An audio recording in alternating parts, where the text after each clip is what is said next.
One of the keys is remember where you came from, keep that shit in the front of your mind, and when shit goes bad and it goes sideways, a lot of shit does, you're getting booed out of the fucking building, or you're coming through this injury, or people are writing you off, oh, you guys ain't gonna fucking make it, any of that shit. You gotta keep it in here. And it really has to, it should drive you.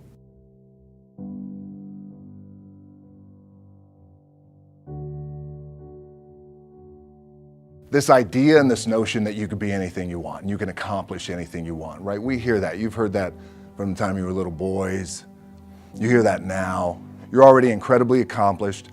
You can win an NBA championship, MVP of the league. You could become president. You could become governor. You could be in entertainment. You could do Charles, and you could do Shaq. You could do that. You could do whatever you want to do. You guys know that. The thing that has worked for me is to remember the hard times. So, and I'm sure you guys all have your processes, and again, I'm gonna tell you what's worked for me.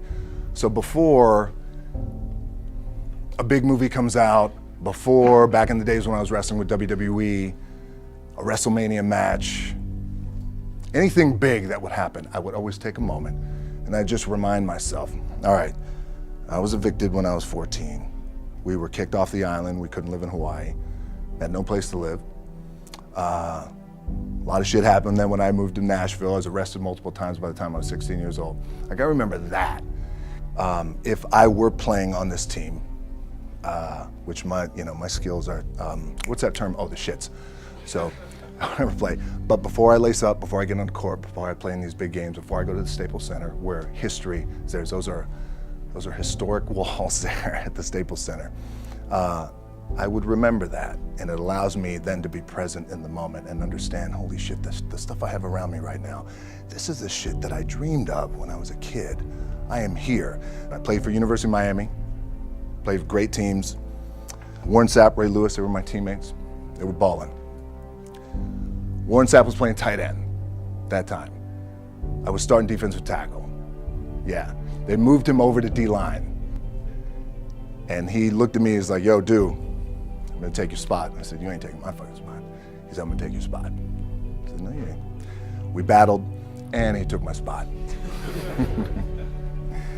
Now you can imagine how that fucked with me, because there goes my opportunity. He went in, switched to defensive tackle, lit the world on fire. Well, what that did, it crushed me, it crushed my dreams. I had a piss poor senior year, zero production, no NFL, no combine invite, nothing. Finally went to the CFL, Calgary Stampeders, making $250 a week Canadian. Now I had to send that shit home to my wife at that time. Had no money. So I remember that. When I got cut from Canada, I had $7 in my pocket. And I always tell that story. So now my production company is $7, advertising agency is $7, everything is $7. So I always remember that. What helps me is to keep the hard times in the front of my mind, because it allows me to go into these big moments that I've worked my ass off, and you guys have worked your ass off. It allows me to go into these big moments with a different perspective. What it also does for me, and again, this is what works for me. Like, I keep my back, excuse my language, my back is up against this motherfucker every day. It's against this fucking wall. Excuse my language, ladies in the room. But it's up against this motherfucker because it's what I believe in. And when my back is against this motherfucker, then there's nowhere to go. But that way. That's it. So I feel like this could be something, an ideology and mindset that could help you, if you look at it that way. Because you made it already. We made it. We're successful boys, and we're lucky boys to be where we're at. Oh, you guys made it. Everybody's rich in the room. Nobody's gonna get evicted anymore. Anything you got, there's no more money problems, right? You got a lot of hands out now. Hey, can I get a little bit? Can I get a little bit? Right, that happens. But when you make it, for me, I need this. I need this. So every day, my back is up against this motherfucker, and this is how I operate.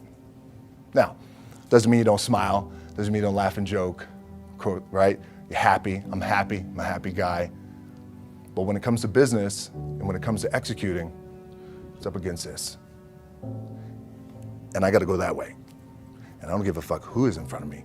They're not gonna stop me. I feel like for me, it feels seamless because you prepared for so long, but it's just like you guys prepping for a game. That's the fun part. That's where it's like, fuck, it's fun, man. People are paying their hard-earned dollars to come see you. They're cheering, they're going bananas, they're booing the shit out of you or on the road. That's fun. That's what you live for. I mean, that's the juice right there. The prep is where the character's made. And I just don't mean the character I play, I mean the character in here. So for me, the prep is getting with the director, getting with the producers, getting with the writers, so in essence, it's like getting with all your coaches and your different position coaches and all the meetings that you have to have, right? So that's the work you put in. The key for me was, where does it start? What's the anchor? What's the anchor? So I could have all these ambitions and you guys have all these ambitions, which is great. It's important. I'll play this role, you'll play that role. I'll execute this thing and it'll come out this summer. You guys will execute this thing during the summer, right? When it's time to really put in a lot more work. But the key with me is just always finding what the anchor is. And the fucking anchor is getting up at 4 o'clock in the morning every day before anybody else and grounding my thought process is in the no one will outwork me. No one. I love and I respect you guys. You motherfuckers won't outwork me. All starts with this. 2 hands, putting it to work. The anchor for me has always been the work in terms of the weight room training. So when I first started wrestling, I was 6 years old, rolling on the mats with my dad. My old man, a lot of you guys will know this. Yeah, Rocky Johnson. My old man was Rocky Johnson. He was the first black WWF at that time. First black WWE tag team champions with Tony Atlas back in 1983. My uncles were wild Samoans. I come from a long line of pro wrestlers. But before the wrestling part happened, I was just in the gym putting in the work. At 6 years old, rolling around on the mats. And finally when I could touch weights at 13, that's what I was doing. But the weight part for me and the gym part has always been, has to be the anchor. Look, at the end of the day, like again, it's the kind of stuff that I talked about at top is I have to hold on to my dad in his pickup truck came down 4 o'clock in the morning, picked me up in Miami from Tampa. We lived in a little shitty apartment in Tampa. He drove down in his little pickup truck to Miami to get me when I was cut from the CFL. I was driving up I-75. I don't know if you guys are from Florida, any of you guys, if you know, I-75 is like, especially down in Florida, Alligator Alley. I'll never forget it. It's 4 o'clock in the morning. And I thought, well, fuck. I leave home like you guys left home. I'm ready to tackle the world, to get after it, achieve my dreams and goals. Fucking crushed by 22, 23 years old. Now I gotta move back in with my mom and dad. I played on great teams though. Wait a second, this is not supposed to be my future. I'm supposed to be in the NFL right now. I'm supposed to be making a lot of coin and buying my parents shit, buying me shit, taking care of my wife, but it never happened. So I pulled out my wallet, I thought, well, let me see how much money I have. I opened it up, I had a 5, a 1, and change. I'm not fucking around, and well, at least I rounded up to $7. But I thought, God, ain't this a bitch? I got $7 in my pocket. Where the fuck do I go now? What do? I can't go back to CFL, because you know, the point comes where you hear that voice, big run's over. Like, you're done, right? So I heard that voice. So as Coach was saying, man, I hold on to that shit. I'm telling you, my back is up against this motherfucker. We laugh, we joke, we have a good time. Press is always fun to do. Sometimes you gotta make it fun. That's another thing. You gotta do your best to make press fun if you can. But my back is still up against this motherfucker. I do not forget it. What this also helps me do, and again, it works for me, is at some point, you gotta be fucking tired of not being number one.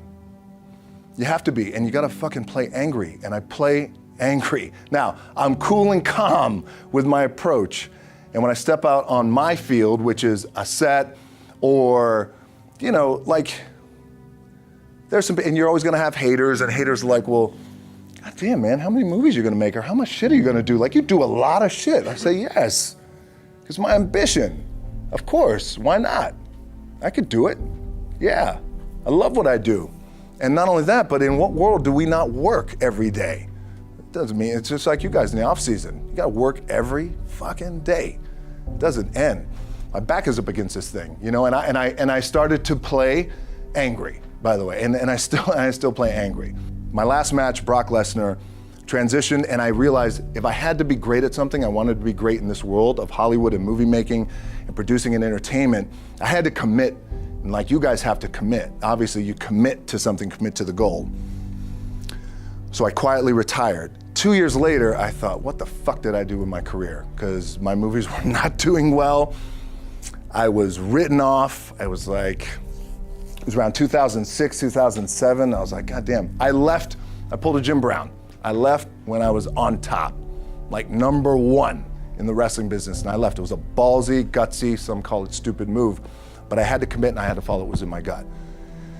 And at that time, I'll share this with you guys, and Will Smith is my boy, and I sat down at that time with the agency I was with, and they said, what do you want to accomplish?